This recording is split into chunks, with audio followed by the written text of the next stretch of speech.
Du Real de ce document. D'abord, Florence, c'est quoi ce document? C'est un portrait simplement de Karim Benzema? Ben, c'est un portrait, oui, de Karim Benzema. Déjà, on lui donne la parole. Il est assez rare dans les médias.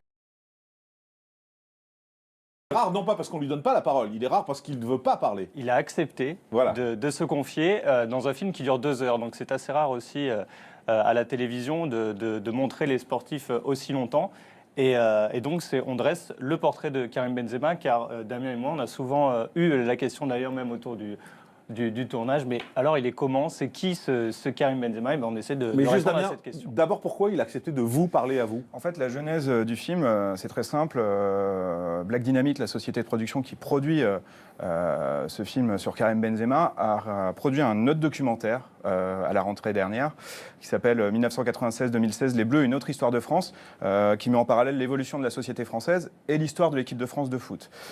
Karim Benzema a été contacté à ce moment-là, lui et son entourage, pour participer à ce documentaire. Il n'a pas souhaité, ça ne s'est pas fait. Finalement, quand ça a été possible, le documentaire était fini, il allait être diffusé. En revanche, derrière, on s'est reparlé avec l'entourage de Karim Benzema. Il a vu le documentaire, ils ont dit effectivement, c'est un travail juste. Peut-être que pour nous, il est temps aussi de parler, d'ouvrir. Et après, on a discuté, ça s'est fait. Mais alors, quand vous présentez ce documentaire, vous parlez d'un portrait. Ouais. C'est un peu plus qu'un portrait, parce qu'il arrive quand même à un moment clé, à un moment où sa participation au mondial est posée. Donc voilà, vous êtes quand même dans l'actualité. C'est pas juste un portrait à froid. En fait, c'est une enquête de... On se pose la question de qui est Karim Benzema. Oui, mais on avec est déconnecté. le regard de tout ce qui se passe et de l'actualité quand même. Sauf que nous, on a fait un travail de longue haleine. On sait quand on a commencé le film, on ne sait pas quand on allait le terminer. C'est-à-dire qu'on a commencé à tourner au mois de mars. Derrière, il y a déjà une logique, c'est la logique sportive au Real Madrid. On l'a suivi jusqu'à la finale de Ligue des Champions. Et puis ensuite, ça prend du temps de recueillir plein de témoignages. On a des refus, on a des interviews qui se décalent, qui mettent Donc du temps. vous êtes en train de me dire c'est un hasard si ça apparaît maintenant? Non. J'y crois pas. Non. Je lis, j'y crois pas. Non, Voilà. c'est pas hasard. Donc le c'est dites pas pas. hasard. Non, mais par contre, ce qu'on peut vous dire, c'est que s'il avait été rappelé en équipe de France, s'il avait été transféré, s'il avait été blessé, on aurait quand même fait le film. On va regarder des extraits. Premier extrait que je vous propose de regarder, c'est les différentes polémiques autour de Karim Benzema. La première, c'est la vue de l'historien Pascal Blanchard quand Karim Benzema avait déclaré qu'il était français et algérien. À l'époque, il n'y avait pas photo en fait. On parle football. Il n'y avait pas photo entre l'Algérie et la France. C'est pas une question ouais, je me sens plus algérien, la France, je sais pas quoi, c'est n'importe quoi. Ils ont ressorti ça d'ailleurs il n'y a pas longtemps, mais en fait, ils sont ridicules en fait.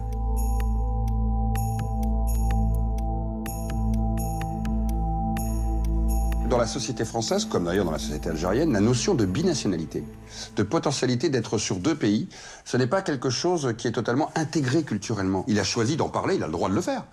Le problème, c'est qu'il pense qu'il va être compris automatiquement. Là, il mesure mal ce qu'est l'impact de la société française. Ça dérange par rapport au fait qu'il ne choisisse pas naturellement son pays, qui serait la France. Parce que dans sa tête, c'est pas aussi simple que ça, comme pour tous les binationaux.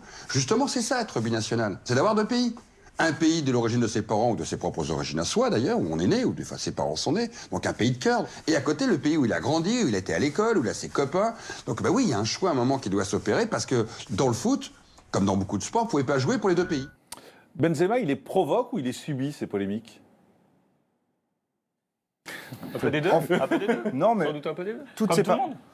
En plus, avec le contexte actuel, toutes ces paroles, toutes ces prises de parole qui sont rares, sont forcément interprétées. Oui, mais quand on dit des choses comme ça, on sait bien qu'il va y avoir des conséquences. Mais à l'époque, c'est pas neutre. Ça fait référence à une première polémique qui a lieu alors qu'on était en 2006, il était jeune.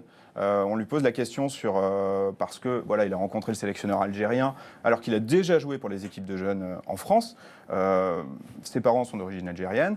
La sélection algérienne lui propose de venir. Lui, il répond sur le côté sportif.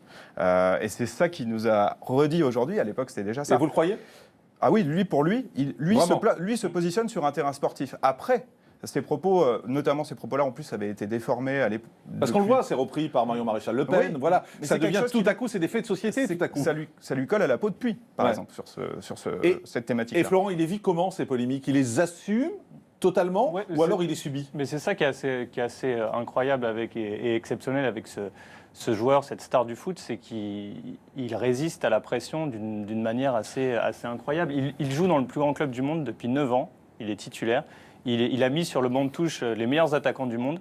Et j'ai l'impression qu'il y a quand même un décalage entre l'image qu'il a à l'étranger et l'image qu'il a en France. Et toutes les polémiques, il en a tous les jours. Au moins au niveau sportif comme en dehors du Mais ce qui sportif. est étonnant dans ce documentaire, c'est que quand on lui pose des questions sur ces polémiques, sur la presse exactement, il fait des reproches à la presse. Il reproche à la presse de l'avoir placé trop vite en haut de l'affiche. Regardez.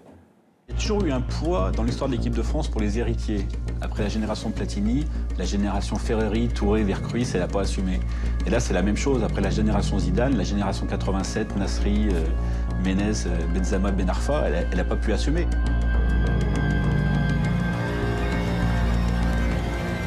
C'est toujours comme ça en France, en fait. Dès qu'il y a un jeune ou dès qu'il y a un petit qui commence, on veut tout de suite le mettre tout en haut, c'est pas bon. Et après, c'est comme ça, c'est la presse. C'est la presse qui nous a mis en avant comme ça. Ouais, la génération 87, ça n'a pas été forcément bon.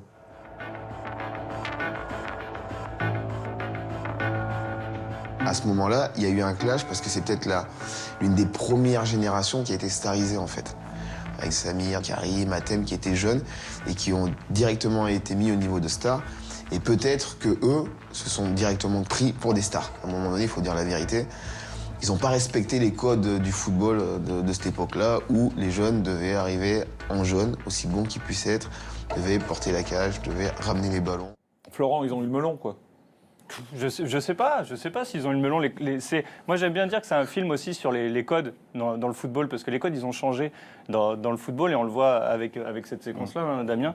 Derrière, il y a un témoignage de Samir Nasri qui répond à Sinegovou et qui dit quand vous avez commencé le foot, il fallait porter les ballons, il fallait ramener les cages. Moi, quand j'ai commencé le foot, il y avait quelqu'un qui était payé pour faire ça. Donc, c'est... Ben, en gros, ils nous expliquent que c'est pas leur faute. Mais finalement, c'est la faute de la presse, c'est la faute des médias, c'est la faute de l'argent. Non, il y a certainement des problèmes de communication. Il y a certains joueurs qui sont pas très habiles là-dedans. Karim Benzema, faire des interviews, c'est pas son exercice préféré. Ça, on peut le dire. Et il dit des conneries en interview, Benzema, pour vous? Non. En tout cas, enfin, moi, j'ai pas à juger ce qu'il dit. En tout cas, c'est quelqu'un qui répond de manière cash par rapport à ce qu'on lui pose. Il est sincère. C'est-à-dire que c'est quelqu'un, ça sert à rien d'essayer de dévier, il faut aller droit au but, lui poser la question qu'on veut et il répond. Dans ce doc, on entend Zinedine Zidane, Cristiano Ronaldo et beaucoup de Bouba également, on va l'entendre nous aussi dans un instant. Pourquoi est-ce qu'ils avaient envie de parler de Karim Benzema? Ils veulent le défendre, c'est quoi? Alors, dans le monde du foot, il y a des portes qui se sont fermées quand on a dit voilà, on fait un documentaire Qui sur a refusé d'en parler? On le met dans le documentaire. On a contacté par exemple la Fédération française de foot et Didier Deschamps. Bon, ils n'ont pas souhaité s'exprimer. Il y a eu d'autres refus. Après, il y a des gens aussi, on était surpris, on était les premiers surpris. Quand on contacte Thierry Henry, on ne sait pas s'il va dire oui, on ne sait pas s'il va dire non. On ne connaît pas ses rapports avec et sa vision de Karim Benzema finalement. Ça s'est fait. Mais donc eux qui parlent, ils veulent le défendre? Pas tous. Ils veulent changer son image? Non, pas nécessairement. Je prends l'exemple encore de Thierry Henry. Thierry Henry est énormément dans l'analyse, par exemple. Après, Zinedine Zidane, c'est une autre relation, c'est son entraîneur. Il dit quand même des choses très fortes. Il dit que c'est un peu le petit frère qu'il n'a pas eu, puisqu'il est le dernier de la famille. C'est une autre relation. Et surtout, si vous écoutez leur témoignage, ils le ramènent toujours sur le sportif. Voilà. Eux, c'est sur le sportif. C'est ça qu'on a perdu en France. On le perd un peu de vue. Ils jouent en Espagne, on ne voit pas trop ces matchs. Et ces grandes stars de foot le ramènent sur le sportif. Regardez les stats, regardez les performances, le palmarès de Benzema. On va écouter Bouba, puisqu'il en parle. Il parle des débuts, en particulier de Karim Benzema. Écoutez. Dans les quartiers, c'est souvent comme ça. Le foot, les sorties en piscine. Voilà, les liens d'amitié se font comme ça. À l'école, on est ensemble. Au foot, on est ensemble et on grandit comme ça. Tu nous as manqué, ça fait longtemps. Ça fait longtemps. Inch'Allah, tu vas retrouver l'équipe de France. Voilà. Ça, c'est mon Karim Benzema. Le sport, c'est beaucoup d'argent. C'est juste des petits jeunes de quartier qui gagnent des millions, mais ça reste, aux yeux des dirigeants et des chefs d'État, ça reste des petits jeunes de quartier à qui on donne beaucoup d'argent. Faut pas l'oublier, ça. En mars, il y a eu un sondage qui montrait que 78% des Français ne voulaient pas de son retour dans l'équipe de France. Ils ont raison? Nous, on n'a pas à se positionner. Non, vous avez un avis. Vous connaissez le sport, vous êtes journaliste sportif, vous avez un avis. Ils ont raison ou pas? Sportivement, si on se place d'un point de vue sportif, je crois qu'aujourd'hui... La le question débat- qui les emmerde, hein, c'est maintenant. Regardez bien de journalistes emmerdés pour répondre.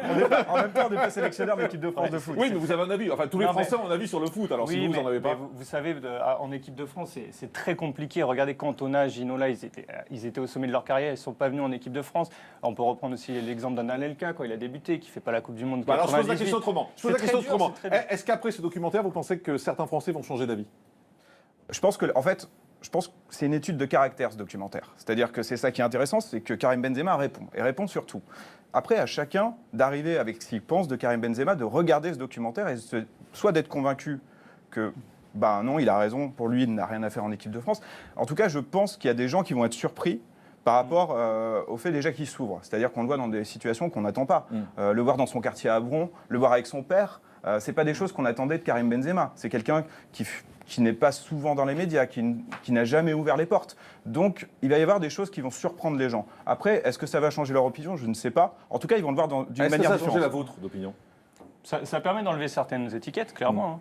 Alors, on colle beaucoup de fantasmes et d'étiquettes à Karim Benzema, et puis quand on va tourner, quand on le rencontre, quand on voit son professionnalisme, peut-être que... on change d'avis. Ouais. Parmi les témoignages qu'on découvre, il y a celui exceptionnel de Zinedine Zidane qui parle rarement également. Que pense-t-il vraiment de Karim Benzema?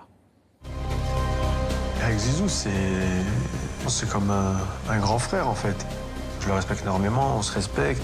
Puis on parle de tout en fait, on parle pas que football. Et c'est pareil, c'est avec un joueur avec qui j'ai grandi.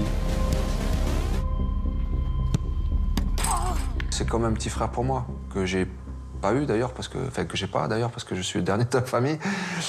Donc c'est comme un petit frère, mais wow. Mais je suis aujourd'hui en même temps son entraîneur. Les deux, ils voient le foot de la même façon, ils ont des qualités aussi similaires, ils voient le jeu avant les autres, et puis ils jouent d'une simplicité, voilà, c'est déconcertant, donc c'est un langage football qui est facile entre eux. C'est vrai que le caractère, on se ressemble un peu. Quand on parle par exemple dans son bureau, il me dit ouais, Karim, je vais pas t'apprendre à jouer au foot, joue ton football, fais-toi plaisir. Toi, c'est des choses comme ça qui me donnent beaucoup de confiance. Il a beaucoup travaillé pour réussir, quoi. C'est-à-dire que c'est pas du pipeau. Je m'identifie quelque part. On a un petit peu le même parcours. Voilà, document exceptionnel, ce sera dimanche à 21h, document de 2 heures sur Canal+, ça s'appelle le cas Benzema. Merci Florent Baudin et Damien Piscarel. Merci d'avoir été avec nous ce matin en direct sur CNews et Non-Stop People. On passe au zapping tout de suite et on commence le zap avec le journal de 20h diffusé hier soir sur France 2 qui parlait